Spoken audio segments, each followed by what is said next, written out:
Selamat datang. Hari ini kita ada satu set sumber yang agak mendalam daripada ajaran Buya Muhammad Rusfi. Kita akan cuba bedah satu kerangka kewujudan diri yang mungkin akan mengubah cara anda melihat diri sendiri.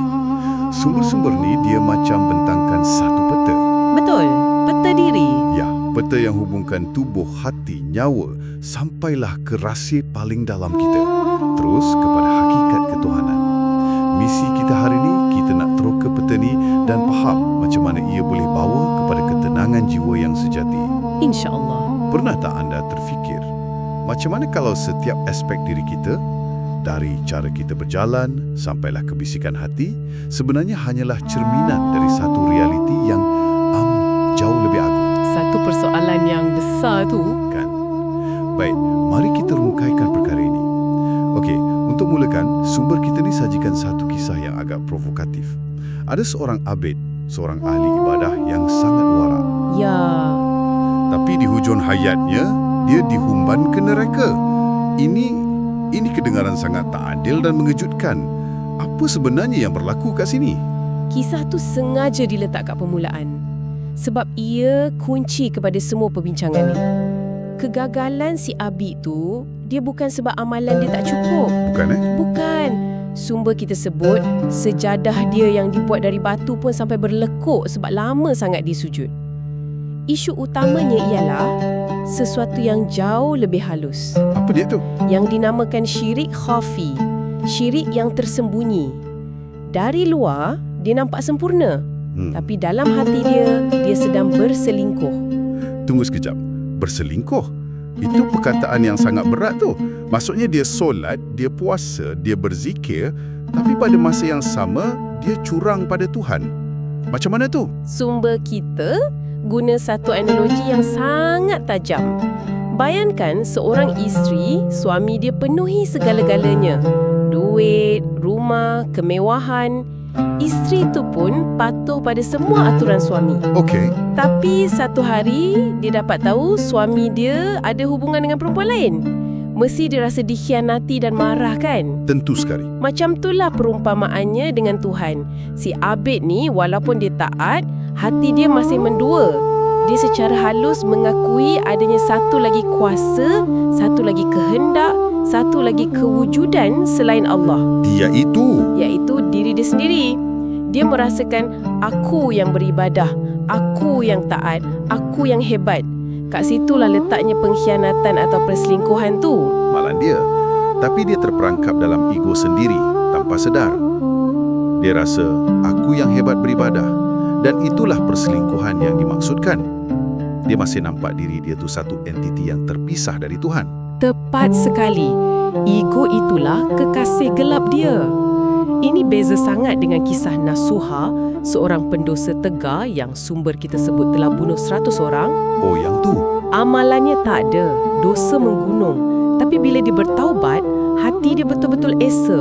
Tumpuan dia 100% hanya pada Allah. Tak ada lagi diri yang menuntut apa-apa. Kerana penyerahan total itulah, Allah ampunkan segalanya. Apa yang menarik kat sini ialah, ia bukanlah soal baik buruk kat luaran, tapi soal kesetiaan di dalaman. Allah tak akan ampunkan dosa syirik, dosa diduakan, tapi dia boleh ampun dosa lain kalau hati tu kembali padanya secara total. Ini menakutkan sebab ia sangat halus. Kalau orang yang kuat ibadah pun boleh tergelincir dalam perangkap keakuan ni, macam mana dengan kita? Jadi, kat mana kita patut mula untuk betulkan kesetiaan dalaman ni? Menurut Buya Rusfi, jalannya bukan dengan tambah amalan luaran, tapi dengan masuk ke dalam diri. Macam yang disebut dalam sumber, man arafa nafsahu faqad arafa rabbahu. Siapa kenal diri dia, maka dia akan kenal Tuhan dia. Betul. Kita tak boleh fikir tentang zat Tuhan secara langsung. Akal kita tak akan sampai. Jadi kita disuruh fikirkan ciptaannya. Ciptaannya ada dua, alam besar, alam kabir, dan alam kecil, alam saghir. Alam besar ni terlalu luas nak kaji. Jadi jalan pintasnya ialah dengan kaji alam kecil, iaitu diri kita sendiri. Dan untuk kaji diri ni, Buya Rusfi berikan kita satu peta, iaitu kerangka 4 komponen kewujudan atau wujud. Ini nampaknya teras ajaran beliau. Ketuhanan ni kepada 4 lapisan dalam diri kita. inilah bahagian yang kita kena faham betul-betul untuk elak perselingkuhan tadi. Baik, mari kita pecahkan satu persatu. Bermula dengan lapisan yang paling senang kita nampak, yang paling luaran. Pertama, af'al Allah atau perbuatan Allah. Ini terzahir pada tubuh kita. Segala pergerakan kita, perbuatan fizikal kita, berjalan, makan, bercakap, menaip, pada hakikatnya adalah manifestasi dari perbuatannya. Kita selalu rasa aku yang gerakkan tangan, aku yang langkahkan kaki, tapi pada dasarnya tak ada satu zarah pun ke alam ni boleh bergerak tanpa izin dan gerakan daripadanya. Tubuh kita ni hanyalah pentas di mana af'alnya dizahirkan. Jadi kalau saya angkat cawan kopi ni sekarang, secara hakikatnya bukan saya yang angkat, tapi perbuatan Tuhan yang sedang berlaku melalui tubuh saya. Konsep ni agak radikal dan susah nak hadam mula-mula. Memang, sebab ia melawan kebiasaan ego kita. Tapi itulah langkah pertama. Lapisan kedua yang lebih dalam adalah asma'ullah atau nama-nama Allah. Ini terzahir pada hati kita. Hati.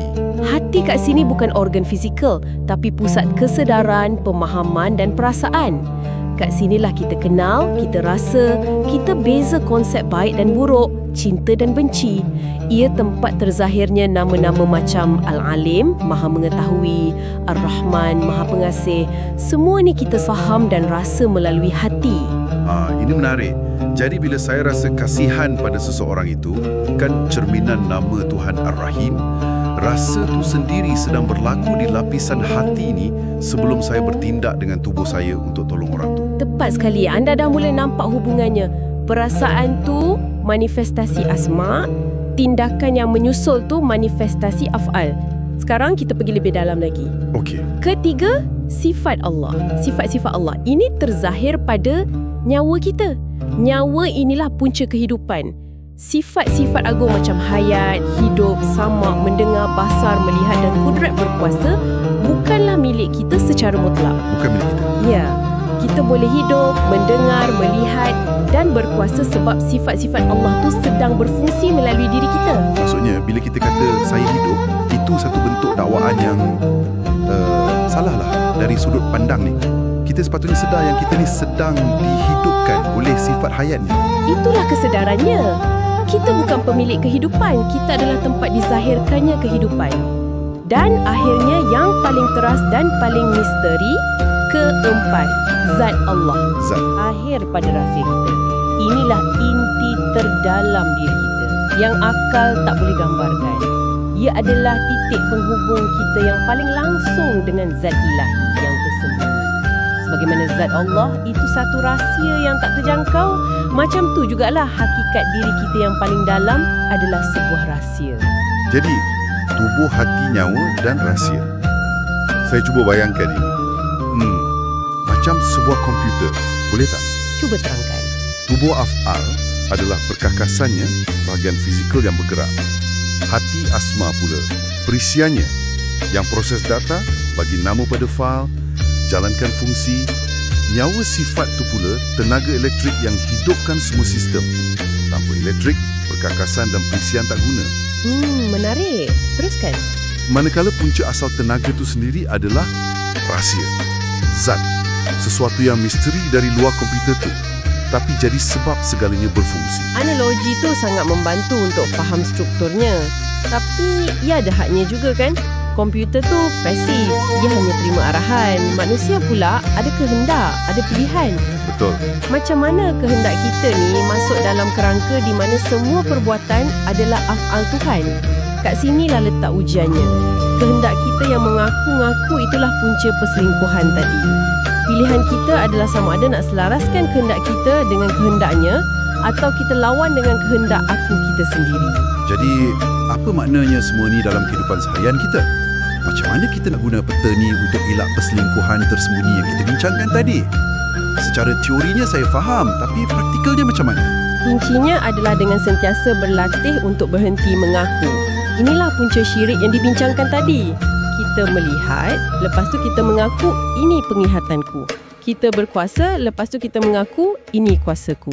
Ya, betul. Peta tadi ajak kita untuk pulangkan balik setiap sifat tu kepada pemiliknya yang sebenar. Bila kita melihat, kita latih diri untuk sedar, ini adalah sifat penglihatan Allah yang sedang berfungsi melaluiku. Bila kita berilmu, kita sedar ini adalah manifestasi ilmu Allah. Kita tak memilikinya, kita hanya jadi tempat ia dizahirkan. Ini kedengaran sangat abstrak. Saya masih kena bertanggungjawab atas tindakan saya. Saya tak boleh langgar lampu isyarat dan kata, oh itu af'al Tuhan.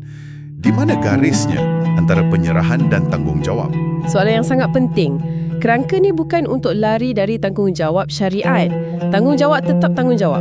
Garisnya adalah pada penisbahan atau atribusi dalaman. Dalaman. Ya, di sisi undang-undang dan masyarakat, anda yang bertanggungjawab. Tapi di sisi pandangan hakikat, anda sedar bahawa kemampuan untuk buat perbuatan tu, baik atau buruk, datang dari kudrat kuasa Allah. Kesedaran ni tak hilangkan tanggungjawab, sebaliknya ia hilangkan kesombongan bila buat baik dan keputusasaan bila buat silap. Faham. Anda tetap bertaubat, tapi bukan dari sudut aku yang jahat, tapi dari sudut aku telah menjadi cermin yang buruk bagi perbuatannya. Itu penjelasan yang lebih jelas. Jadi ia lebih kepada anjakan perspektif dalaman. Ini ingatkan saya pada analogi baju dan kapas dalam sumber kita. Tepat sekali. Sumber tu bagi perumpamaan yang sangat indah. Kita ni ibarat baju dengan pelbagai bentuk dan jenama. Ada baju kemeja, ada baju sukan. Okey. Kita sering terpesona dan berbangga dengan bentuk baju ni, iaitu jasad, jawatan, pencapaian dan ego kita. Kita lupa yang baju tu asalnya dari kain. Kain pula ditenun dari benang dan benang dipintal dari kapas. Semuanya kembali ke asal. Pada hakikatnya, baju tu hanyalah kapas dalam bentuk yang berbeza. Kita sering terleka di peringkat baju sampai kita lupa asal usul kita adalah kapas. Wow. Analogi baju dan kapas tu betul-betul kena. Selama ni, kita bangga dengan jenama baju kita, tapi kita lupa semua tu cuma bentuk sementara dari kapas yang sama. Ia macam menakutkan juga untuk lepaskan identiti baju tu. Memang. Kesedaran untuk kembali ke kapas inilah yang dimaksudkan dengan matikan dirimu sebelum kamu mati. Atau mutu qabla an tamutu. Ia bukan tentang kematian fizikal. Jangan pula pulang nanti terus gantung leher macam yang sumber kita sebut secara berseloroh. Baik. Bila diri yang mengaku-ngaku tu dah mati, maka perselingkuhan tu pun berakhir. Yang ada hanyalah tauhid yang sejati. Konsep melepaskan ego ni bunyinya sangat sukar, tapi pada masa yang sama, mesti ia sangat membebaskan. Sumber-sumber kita ada sebut tentang ganjaran tertingginya. Idea puitis tentang Lailatul Qadar, di mana angin berhenti bertiup. Ini mesti ada kaitan dengan ketenangan yang dibincangkan, kan? Sudah tentu. Itulah kemuncaknya. Ia adalah metafora untuk ganjaran tertinggi bagi seseorang yang telah mencapai makrifat atau pengenalan hakiki ni. Ganjaran tu adalah ketenangan jiwa yang mutlak atau tatmainul qulub. Ketenangan jiwa. Angin dalam metafora ni melambangkan segala masalah, cabaran, ujian dan gejolak dalam kehidupan. Masalah keuangan, masalah keluarga, kebimbangan tentang masa depan. Ia adalah perkara-perkara yang sentiasa buat hati kita bergoncang dan resah. Jadi, bila angin berhenti, bukan masalah itu yang hilang, tetapi cara kita melihat masalah itu berubah sepenuhnya. Begitu? Tepat sekali. Orang yang dah capai tahap kesedaran ni, mereka tak lagi terumbang-ambing oleh angin masalah. Kenapa? Kerana pandangan mereka telah menembusi kejadian itu dan melihat apa yang ada di sebaliknya. Ketetapan Allah. Sumber kita bagi contoh yang jelas. Katakanlah kereta anda dicuri. Bagi orang biasa, ini satu musibah. Kesedihan tu timbul sebab yang dilihat adalah kereta aku yang hilang. Tapi bagi orang arif, dia tak lagi melihat kereta. Yang dilihatnya adalah ketetapan Allah telah berlaku. Pandangannya terus kepada sang pelaku, bukan pada objek atau kejadian. Tapi, adakah ini bermakna orang yang capai tahap ni jadi tak berperasaan? Kalau dia lihat satu tragedi dan hanya kata, ini ketetapan Allah, adakah itu menghilangkan rasa empati atau simpati? Tidak sama sekali. Ini salah faham yang biasa berlaku. Ketenangan bukan bermakna jadi robot atau tak beremosi. Dia tetap akan rasa sedih, rasa simpati dan akan ambil tindakan yang perlu. Tapi kesedihan tu tak akan menenggelamkan dia. Bayangkan sebuah kapal besar di tengah lautan bergelora. Kapal tu masih akan dihentam ombak, masih akan bergoyang.